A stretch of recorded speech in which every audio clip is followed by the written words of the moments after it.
নমস্কার বন্ধুরা, তোমাদের সকলকে স্বাগত রান্নার ক্রিয়েটিভিটি চ্যানেলে।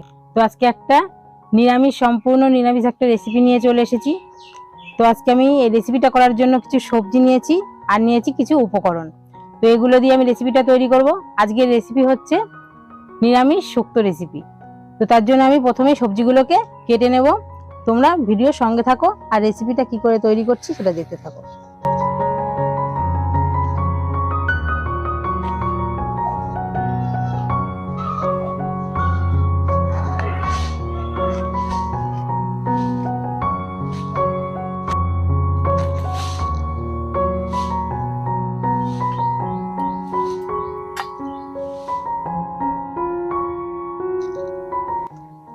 দেখো সব সবজিগুলো কাটা হয়ে গেছে।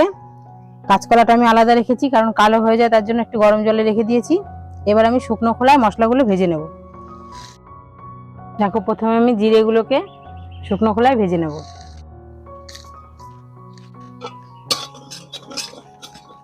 এবার রাঁধুনিটাকেও শুকনো খোলায় ভেজে নেব।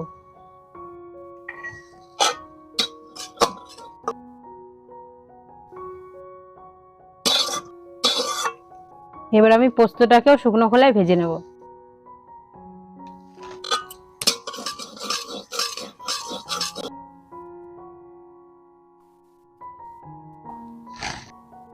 এবার আমি কড়াইতে তেল দিয়ে ডালের বড়িগুলো ভেজে তুলে নেব।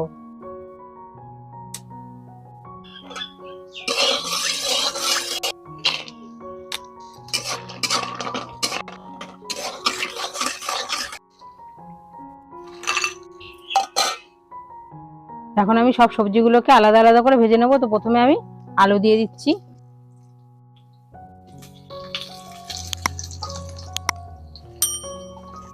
আলাদা ভাজলে সবজিগুলো ভালো ভাজা হবে। সবজিগুলো ভাজতে ভাজতে আমি মশলাগুলো করে নেব। তো প্রথমে আদা আর কাঁচা লঙ্কাটা আমি বেটে নেব।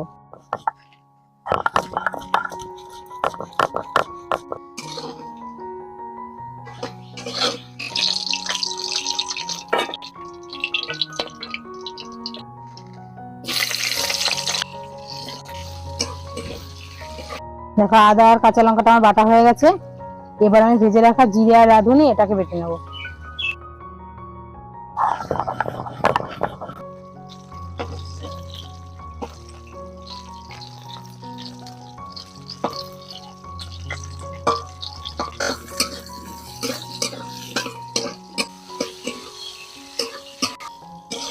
দেখো আমার সবজিগুলো প্রায় ভাজা হয়ে এসছে। এবার আমি পোস্তটা বেটে নেব।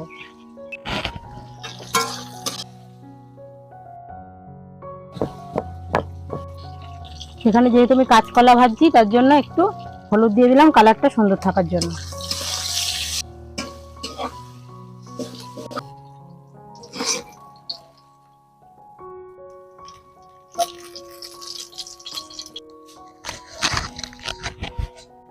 দেখো সব সবজিগুলো ভেজে নিয়েছি। এবার কড়াইতে আমি অল্প একটু তেল দিয়ে দেবো। এবার একটা শুকনো লঙ্কা আর একটু পাঁচফোড়ন দিয়ে দেবো।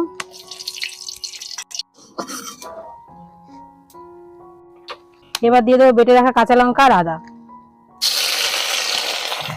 এবার সামান্য পরিমাণ জল দিয়ে দেবো, যাতে মশলাটা পুড়ে না যায়। দেখো মশলাটা আমার কষানো হয়ে গেছে। এবার ভেজে রাখা সবজিগুলো আমি দিয়ে দেবো।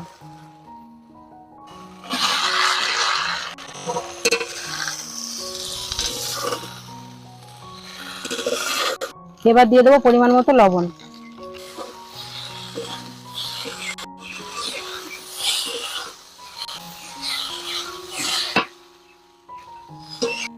দেখো ভাজা জিরে আর রাঁধুনিটা আমি বেটে রেখেছিলাম, এর মধ্যে একটু জল দিয়ে দিলাম যাতে মশলাটা পুড়ে না যায় দেওয়ার সঙ্গে সঙ্গে।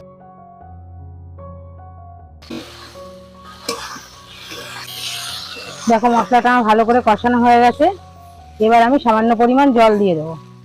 এখানে অল্প জল দিলেই হবে, যেহেতু আমি সবজিগুলো সব আগের থেকে ভেজে নিয়েছি।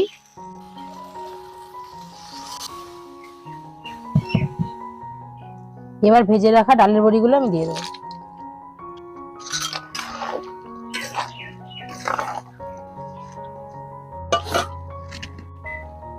এবার আমি সবজিটাকে 2-3 মিনিট ঢাকা দিয়ে রেখে দেবো।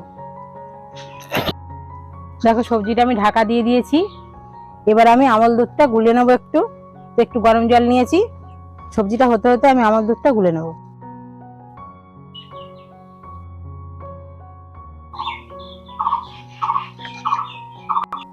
দেখো এখানে আমি একটুখানি সর্ষে বেটেছিলাম 1 চামচ মতন, সেটাকে আমি ছেঁকে শুধু এই জলটা আমি দিয়ে দেবো।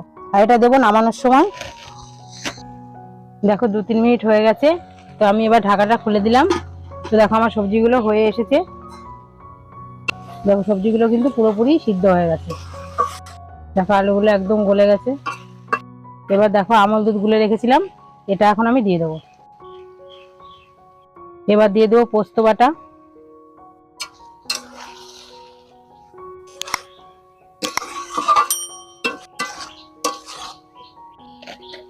এবার দিয়ে দেবো চিনি,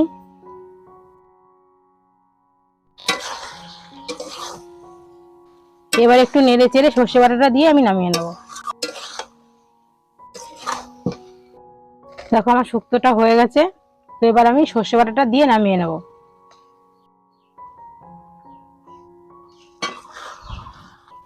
দেখো শুক্তোর কালারটা কত সুন্দর হয়েছে। তো এটাতে কিন্তু আমি হলুদ ব্যবহার করিনি, শুধু কাঁচকলাটা ভাজার সময় একটু হলুদ ইউজ করেছিলাম। তো এটা এখন আমার হয়ে গেছে, এবার আমি নামিয়ে নেব। শুক্তোটা দিয়ে কিন্তু দারুণ একটা গন্ধ বেরিয়েছে। তো একদম অনুষ্ঠান বাড়ির শুক্তো যেমন হয়, রেসিপিটা কিন্তু আমি সেরকম ভাবেই তৈরি করেছি। তো তোমরাও এটা বাড়িতে বানিয়ে ফেলো, তোমাদেরও ভালো লাগবে। আর এই রেসিপিটা কিন্তু বাড়ির সকলেই ভালো খাবে, যেহেতু এটা ঝাল কম হয়, ছোট বড় সবাই খেতে পারবে।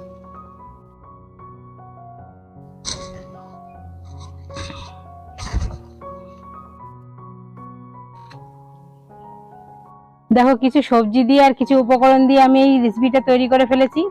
আর এই শুক্তো রেসিপিটা কিন্তু ছোট বড় সকলেরই ভালো লাগবে। তোমরাও বাড়িতে বানিয়ে ফেলো, আশা করি ভালো লাগবে। তো আমার এই চ্যানেলটিকে সাবস্ক্রাইব করে রেখো অবশ্যই তোমরা নতুন নতুন ভিডিও পাওয়ার জন্য। তো তোমরা সবাই ভালো থেকো বন্ধুরা, দেখা হচ্ছে নতুন ভিডিওতে নতুন একটা রেসিপির সঙ্গে।